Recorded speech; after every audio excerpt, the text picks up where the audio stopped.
पिछली 31 जनवरी से हम लोगों का अनिश्चितकालीन हड़ताल केजरीवाल आवास के बाहर चल रहा है। मुख्य मांगे हमारी हैं कि सरकारें जो हैं, चाहे वो केंद्र सरकार हो या दिल्ली की सरकार हो, वो आंगनवाड़ी कार्यकर्ताओं का जो मानदेय है उसको 25,000 और आंगनवाड़ी हेल्पर्स का मानदेय 20,000 करे।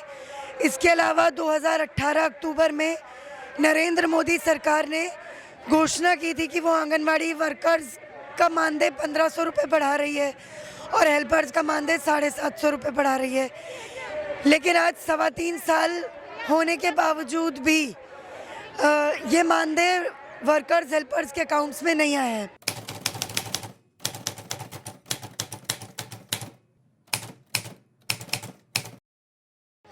आंगनवाड़ी बेसिकली सेंट्रल गवर्नमेंट की स्कीम है, लेकिन इसे इम्प्लीमेंट स्टेट गवर्नमेंट्स करती हैं। जब हम कहते हैं इम्प्लीमेंट स्टेट गवर्नमेंट्स करती है, इसका मतलब है जो डे टू डे इनके काम होते हैं वो स्टेट गवर्नमेंट्स करवाती हैं, लेकिन सैलरी 60% सेंटर देती है, 40% स्टेट देता है। हम देख रहे हैं कि पिछले लंबे समय से ना तो स्टेट गवर्नमेंट्स मानदेय बढ़ा रही है, ना सेंट्रल गवर्नमेंट बढ़ा रही है, और एक दूसरे पे ब्लेम डालने का काम चलता है कि ये तुम बढ़ाओ, वो कहते हैं तुम बढ़ाओ, और दोनों नहीं बढ़ाते हैं। इसके अलावा मुख्य मांग जो आप कह सकते हो आज पूरे देश की आंगनवाड़ी की औरतों की बनती है, वो है कि हमें नियमित कर्मचारी का दर्जा दो। ICDS स्कीम जो 1975 से कांग्रेस के टाइम में, इंदिरा गांधी के टाइम में लागू हुई थी, आप कह सकते हो वो एक बहुत बड़ी धांधली, एक स्कैम है। क्यों? क्योंकि आपको इन सारी औरतों का सस्ता श्रम आसानी से मिल जाता है। आप इनको बोलते हो अरे घर पर बैठी हो, छोटा मोटा काम घर पे करती हो, उससे अच्छा आओ बगल में तुम्हारे इलाके में आंगनवाड़ी खुली है, तुमको थोड़ा बहुत पैसा भी दे देंगे, लेकिन तुम स्वयं सेविका हो।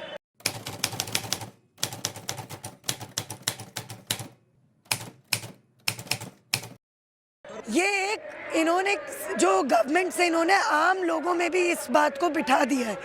जैसे बहुत सारे लोग कहते हैं अरे आंगनवाड़ी सेंटर में होता ही क्या है। नहीं, आंगनवाड़ी सेंटर में अगर सरकार की माने तो सिर्फ 6 तरह के काम होते हैं, जो बेसिकली प्री फॉर्मल एजुकेशन यानी स्कूल से पहले की एजुकेशन, उससे जुड़ा हुआ काम है, और न्यूट्रिशन का काम है, और लैक्टेटिंग और नर्सिंग मदर्स के लिए काम है।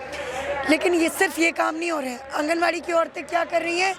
सेंसस, जनगणना, आधार, वैक्सीनेशन, PMMVY जो प्रधानमंत्री मातृत्व, जिसका पैसा उन्हें नहीं मिलता है। यहाँ तक कि इलेक्शंस के टाइम में BLO का काम हो, या जो पॉलिटिकल पार्टीज अपना प्रचार करवाती हैं, इन्हीं की ड्यूटी लगवा देते हैं कि पर्चियाँ बांटो। पर ये मैंडेटरी रहता है इनके लिए करना। हाँ, मैंडेटरी है, नहीं करेंगे। अभी जैसे हमारी हड़ताल चल रही है, चलिए अच्छी बात है, इसमें अभी इलेक्शन ऑफिस से फ़ोन आ रहा है कि BLO का काम है, करो। ये बोलते हैं हड़ताल है। अच्छा, हड़ताल है, हड़ताल का क्या मतलब है? तब भी ये काम करो। नहीं, हड़ताल है तो हम कोई काम नहीं करेंगे, वो वैसे भी हमारा काम नहीं है। मतलब कहने के लिए वो कहते हैं 100 रुपये दे देंगे, आप इतना काम करो। 5-5, 6-6 साल का बकाया नहीं आया है। इनका जो मानदेय है वो पिछले 3 महीने से नहीं आया है। आज आई है सैलरी, आज अकाउंटों में आया है। केजरीवाल सरकार, नरेंद्र मोदी सरकार को ये लग रहा है 1 महीने का मानदेय देकर ये अपने घरों में चुपचाप बैठ जाएंगी।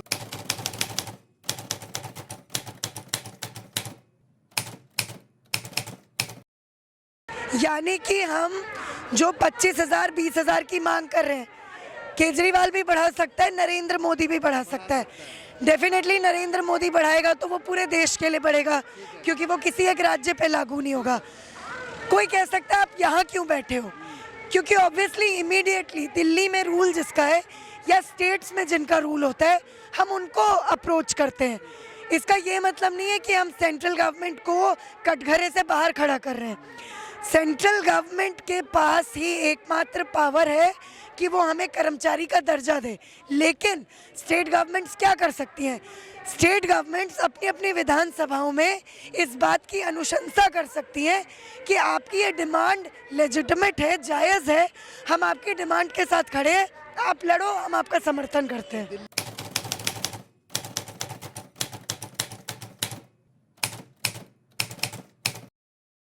सरकारी लिकर शॉप्स में जो गवर्नमेंट का बजट यूज हाँ नहीं, जो कर्मचारी थे वो कर्मचारी निकाल दिए गए।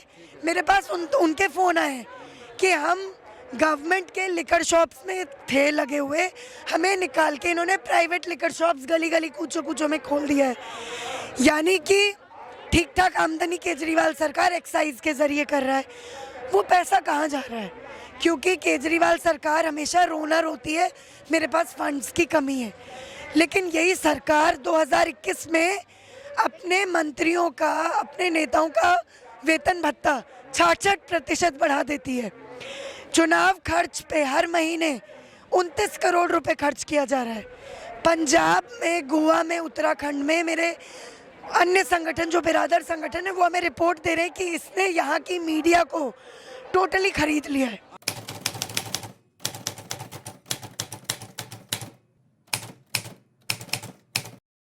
इनको रिपोर्ट अगर ये कहीं पर है, मतलब अपने इलाके में, हर आधे घंटे पे कहते हैं लोकेशन भेजो। 11-11 बजे तक रात के रिपोर्ट्स मंगवाई जाती हैं। बेसिकली अंधेर कर दी है। वॉलंटरी वर्कर हैं तो कोई डिसिप्लिन नहीं होना चाहिए, स्वेच्छा वाला काम है ना, लेकिन सबसे ज़्यादा डिसिप्लिन, सबसे ज़्यादा कंट्रोल का मैकेनिज़्म इन्हीं के ऊपर लागू होता है, क्योंकि उनको पता है कि ये ज़रूरतमंद है। मैं आपको बताना चाहती हूँ कि सरकार आम तौर पे जब हेल्पर्स की भर्ती करती है तो वो ये इंश्योर करती है कि ये ना डिपेंडेंट है।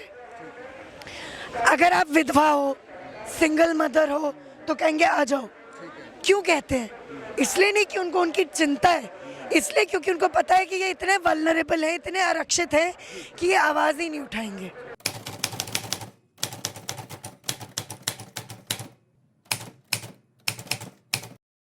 अब डिजिटल इंडिया जो नरेंद्र मोदी जी बड़ा सपना पूरे भारत को दिखा रहे हैं, अगर डिजिटलाइज्ड ही है सब कुछ तो आप रजिस्टर्स क्यों मेंटेन करवाते हो? तो आप फ़ोन पे भी एंट्री करो, 20-25 रजिस्टर्स भी मेंटेन करो, और ऐप स्लो है, काम नहीं करते हैं। फ़ोन जो इनको मिले हैं, अगर इनके फ़ोन टूट जाएं, गुम हो जाएं या कोई खराबी आए, कोई नहीं है, वो इनको अपनी जेबों से फ़ोन भी ठीक करवाने पड़ेंगे। ऑन ड्यूटी किसी वर्कर का एक्सीडेंट हो जाए, ऑन ड्यूटी कोई सर्वे कर रही हो, किसी को कुत्ता काट ले, कोई जानवर कुछ कर ले, कोई प्रावधान नहीं है।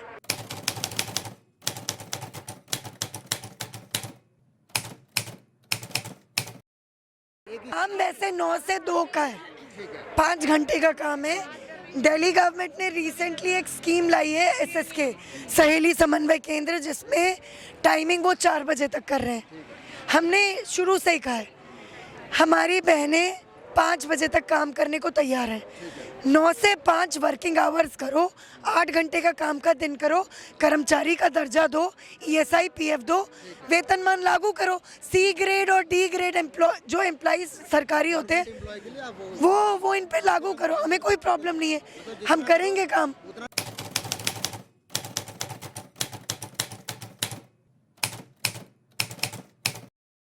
सरकार की तरफ से कोई सपोर्ट नहीं है। इतनी सारी महिलाएं, नहीं, हजारों की संख्या में देखिए औरतें, आप खुद ही देख रहे हैं। यहाँ टॉयलेट तक का इंतज़ाम नहीं करवाया गया, पीने के पानी तक का इंतज़ाम नहीं करवाया गया। इतनी सारी महिलाएं, इनके छोटे छोटे बच्चे, यूनियन ने यहाँ पे क्रैच खोली है बच्चों की, जो पूरी दिल्ली के बच्चों की देखभाल करती हैं। उनके बच्चों की देखभाल कौन करेगा? ये सरकार की रिस्पॉन्सिबिलिटी नहीं है। अब ये सारी वर्किंग विमेन है, कायदे से दिल्ली गवर्नमेंट को इनके लिए क्रैचेस खोलने चाहिए कि ये भी तो अपने बच्चों को क्रैच में रखें। ये पूरी दिल्ली के बच्चों की देखभाल करती हैं, लेकिन ये अपने बच्चे कहाँ छोड़ के आएंगी? कोई हमें अभी गवर्नमेंट से कम्युनिके नहीं मिला है।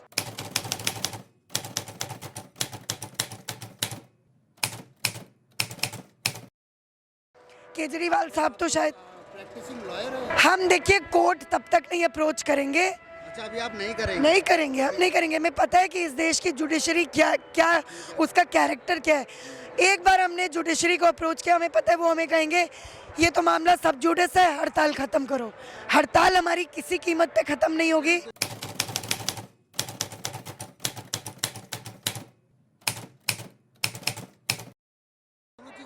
ले लेगा, लेकिन हमें लगता है कि हमारे पास अभी इतनी ताकत है कि हम सड़कों पर उतर के सरकार को झुका सकते हैं।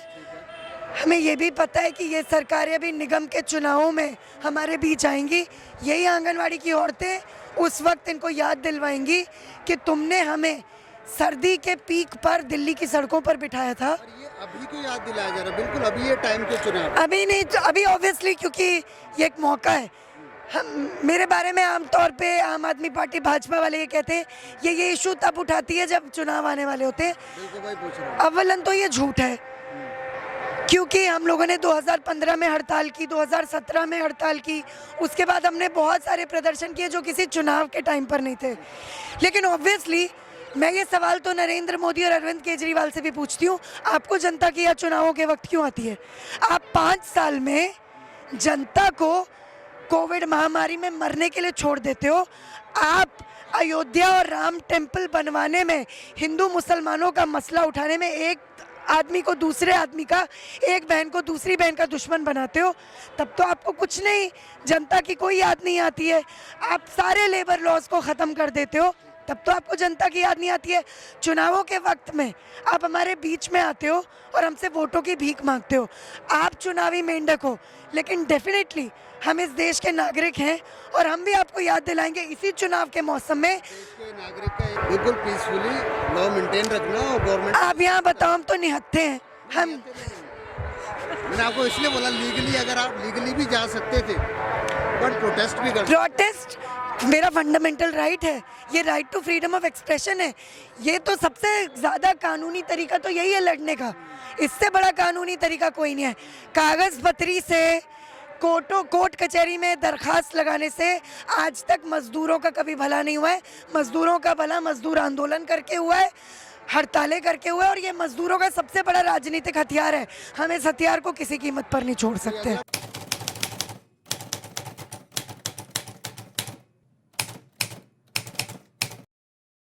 दोनों के लिए, दोनों के खिलाफ है। हम तो कह ही रहे हैं कि मोदी साहब को इतनी हमारी चिंता है तो 25,000 20,000 कर ले। अभी बजट का सेशन चल रहा है, बैठे हुए हैं ना वहाँ पे, उनको दिख नहीं रहा है? दिख तो रहा होगा, केजरीवाल जी को भी दिख रहा होगा गोवा में बैठ के, नरेंद्र मोदी जी तो बगल में ही बैठे हैं।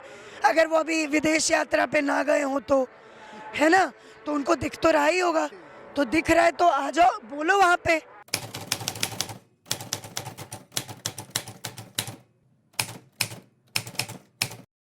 हमारी आंगनवाड़ी कार्यकर्ताएं बिल्कुल तैयार खड़ी हैं। एक एक सेंटर दिल्ली का बंद है। तमाम तरह के तिगड़म women and child development department और केजरीवाल सरकार लगातार अपना रहे हैं कि स्ट्राइक को वो असफल बना सकें। लेकिन आज बारिश के मौसम में भी हज़ारों की संख्या में हमारी बहनें यहाँ पर इनके नापाक इरादों को बिल्कुल फेल कर रही हैं, और सारी बहनें एकदम एकजुटता के साथ, यूनियन के साथ अपने हकों के लिए खड़ी हैं। टेंशन की ज़रूरत उनको है, हम एकदम बेफिक्र हैं। हमें पता है जीत हमारी होगी, हमें पता है कि हम लड़ेंगे। लड़ने के अलावा मज़दूरों के पास कोई रास्ता नहीं है। संघर्ष करना मज़दूरों के लिए सांस लेने के समान है।